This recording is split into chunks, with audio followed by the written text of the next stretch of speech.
Hello everyone, good afternoon and welcome to PrepBee. So with less than 2.5 months left for CAT 2024, here we have come up with the series of tips to crack VARC. I know VARC is the trickiest section of the CAT and many students find it challenging to ace through this section. So here we are going to provide a comprehensive series and I'll be taking up RC and some other mentor will be taking up the VA part. So let's get started on the introduction session. Herein, I'll just tell you the tips and tricks to prepare for VARC, how to get started. And if you have started well and good, if you have not, how can you pick up the pace? What all things you need to do, what all are covered in the syllabus of VARC. And let's delve into it. So first, let's discuss the CAT VARC syllabus. All right, so reading comprehension, let's start with that. The CAT VARC section, as the name suggests, it has been differentiated into two. VA, that is verbal ability, and RC, that is reading comprehensions. So now let's discuss the RC part. So see, there are two types of passages that are given. One is short passages and second is long passages. Short passages are typically 200 to 500 words. There can be 3 to 5 questions. And long passages, however, typically they range between 500 to 800 words and they come with 4 to 6 questions. Now, if the passage is short, not necessarily the answers are going to be easy or the questions are not going to be much trickier. Similarly, long passage doesn't suggest that the difficulty level is also high. So don't have these pre-assumptions in your mind. Go with a very free mind that you're going to attempt whatever that you possibly feel on that day is the right choice for you. So the length of the passage doesn't really define the difficulty level. Now, what kind of questions are asked? See, sometimes there can be two issues with the students. One is they don't understand the passage at all. Right. Second, the passage is easy to comprehend, but you are unable to crack the questions. Reason. The questions are not very fact-based, not direct. They can be different types. What are these types? First is inference-based questions. Here you need to draw conclusions from the passage. You need to derive what the author is trying to speak. Some things are not explicitly given to you, and you need to you need to mention what you are inferring from the passage, what you're deciphering from the passage. So it can be very tricky because the options are very close. You'll find minor changes in option A and option B, and you have to wonder which one is the right one. You reread the same lines again and again to see if you're deriving the right conclusion or not. So inference-based is one of the type of questions that can be asked in the passage. Next is main idea question. You're going to see few people, they just skim through the passage and they have this pre-notion that the passage talks about XYZ. However, the main idea can be completely different. So you need to carefully understand what the passage, what the author is trying to speak, and then identify what is the primary theme or point of the entire passage. Then the questions can be based on the tone of the passage. You need to understand the author's attitude towards the passage. How is he? Is he mocking, sarcastic? Is he critical about it? So all these things. Again, this can be tricky. Why? Because the options are going to be very close.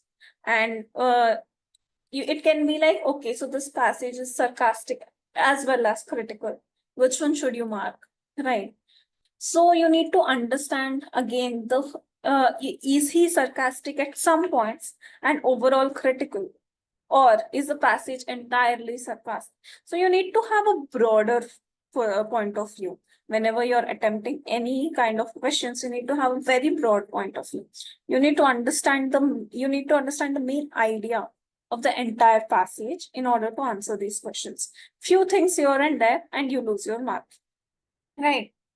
Then fact-based questions are asked. These are the direct questions based on the passage, right? Very easy to crack. Again, you get very few questions that are fact-based.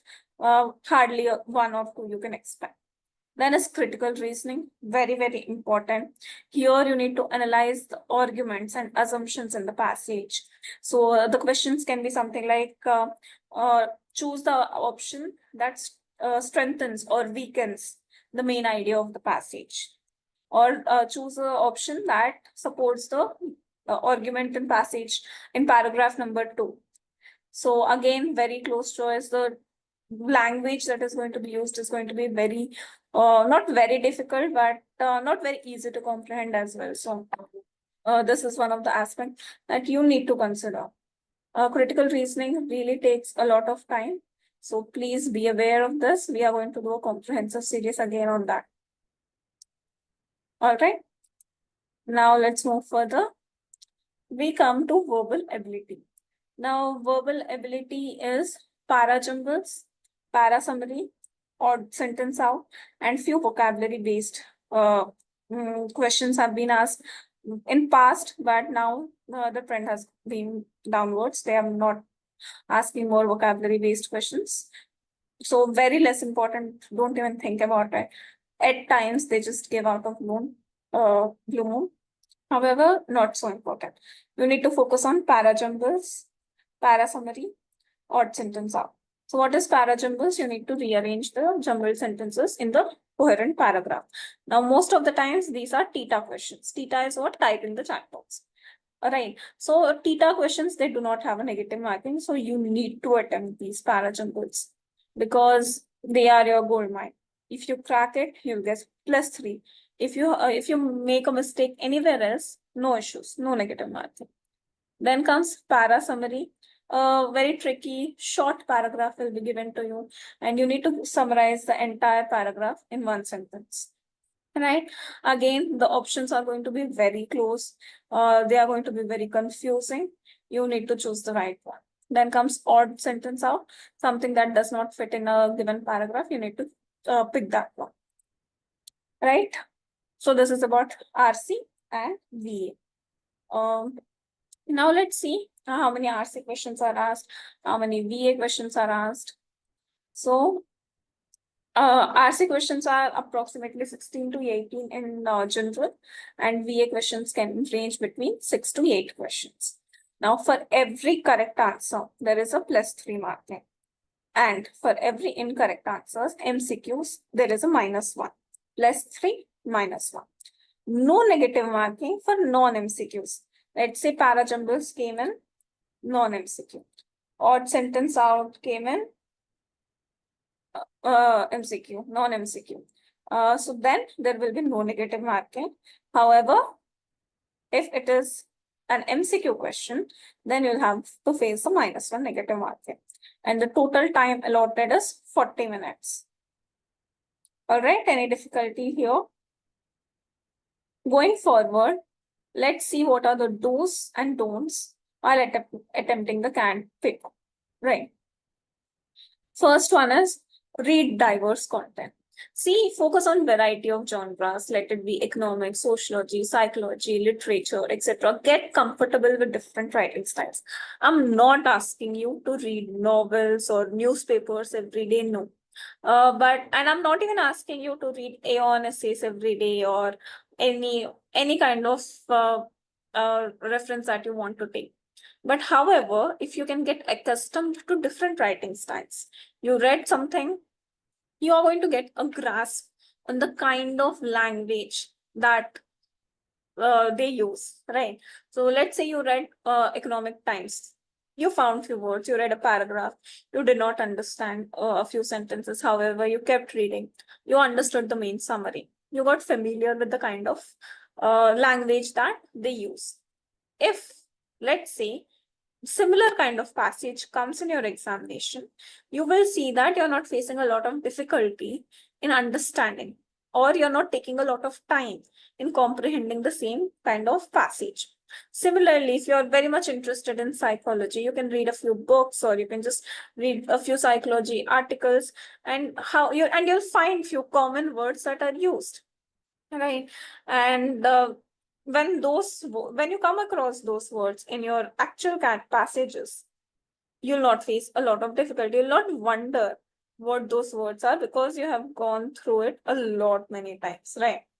Let's say your a psychological passage has something like, cognition, cognitive ability, it has some bias, it has cognitive dissonance, or any such words are being used.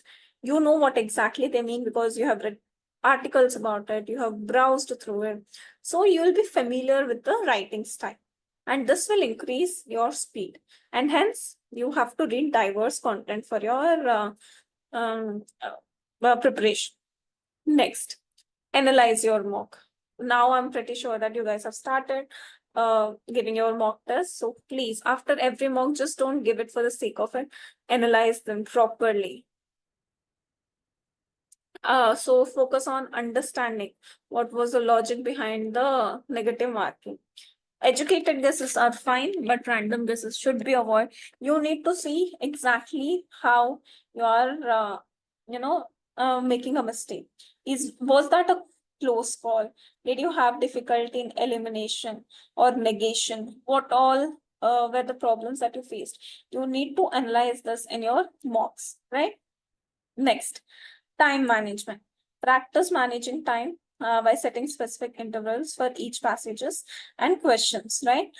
Because you have 40 minutes, you have 16 RC questions, let's say, and 6 to 7 BA questions. How are you going to clear it? So you need to also look at your enhancing your speed.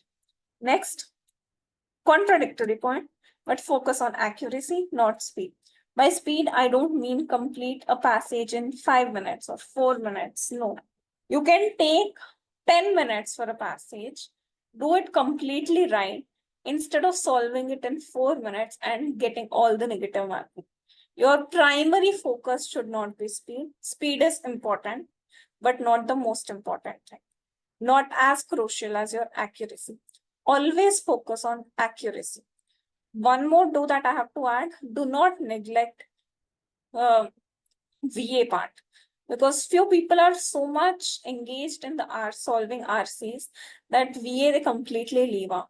There are going to be chances that you'll get very simple questions in VA, or they are going to be TETA questions that there is no negative marking. You can just give it an attempt, give it a shot. If it is right, you'll get a +3. If not, no negative marking, right? So do not neglect the VA portion, right? Now, don'ts. So do not rush, prioritize again, accuracy over speed. A wrong answer will cost you negative mark. So don't do it. Always give preference to your accuracy. Avoid guessing, especially VARs is not the kind of section where you can just guess something randomly and expect marks. The choices are going to be so close. You're going, even after careful considerations, you're going to be confused between two choices. So random guessing should be completely avoided. And don't stick to one passage. If you're finding a passage to be difficult, move on. Come back later if time permits. Don't just, be like, I have been in this passage for too long, so let me just give 2 more minutes, 3 more minutes. Don't do this to yourself. Know when to back out. Very important. Now, don't ignore the non-MCQs, the one that I've said before. So para jumbles, odd sentences out, they have no negative marking if they are non-MCQ. So make sure you just give it an honest attempt, right? Now, let's break some common myths of VARs. All right. So myth one is that only English literature students or someone from, convent background, they can excel in VARC. All of that is bullshit. VRC success depends on consistent practice, your comprehension skills, and strategic preparation, not your academic background in English. See, VRC is not very easy to crack, that I'll agree, but it's not just, even English literature students suffer a lot.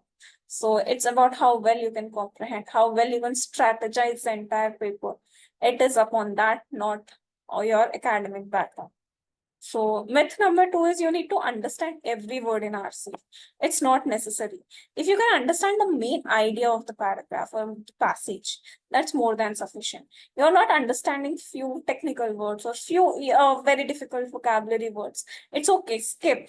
go to the next paragraph or go to the next line. If it is making sense, read, continue reading.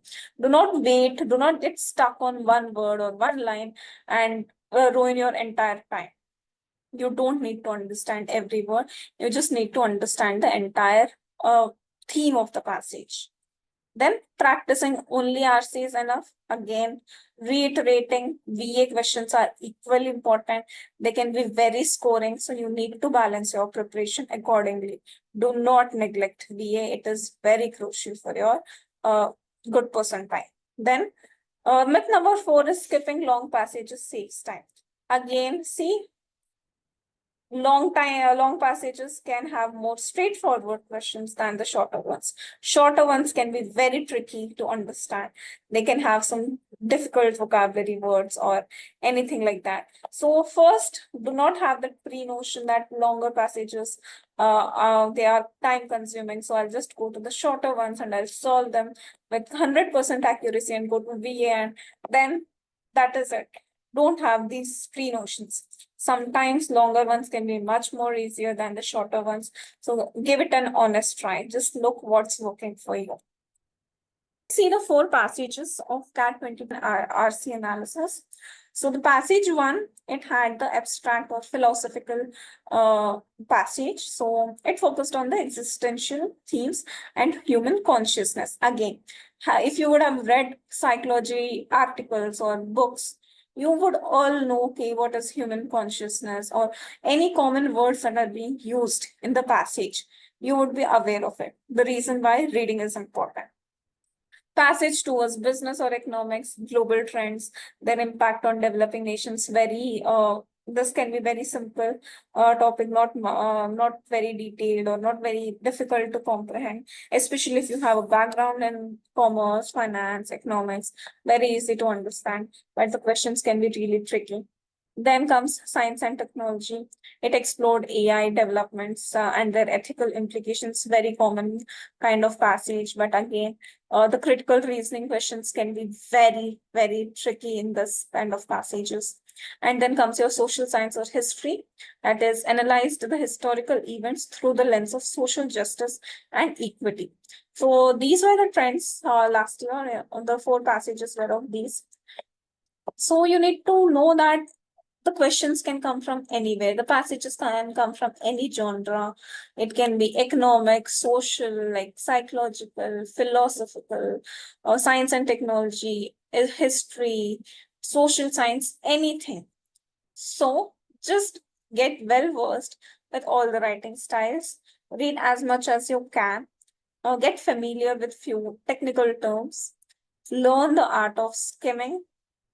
You don't have to skim the entire paragraph, but I'm not saying do not get stuck on every word, but just get the main idea of the passage. And one of the most important trick is POE, that is point of elimination. You need to learn this art in order to clear your VARC section. So in the upcoming classes, we are going to give you all the frameworks. We are going to teach you how to eliminate the options, how to choose the right ones, how to build on your accuracy. My plan is to take various genres. We'll have 6 classes on different genres of passages, and then go ahead on how to solve them. What are the things that you need to identify? And we'll have questions on critical reasoning, main idea, tone of the passage, all of them, so that you can get well versed with the context of VARC in general and proceed. Then you can also check out the CAT 2024 course of PrepBee. The link will be attached in the description. If you're interested, you can also check them out. Otherwise, the videos will be provided to you here in the on the YouTube channels, right? Thank you so much.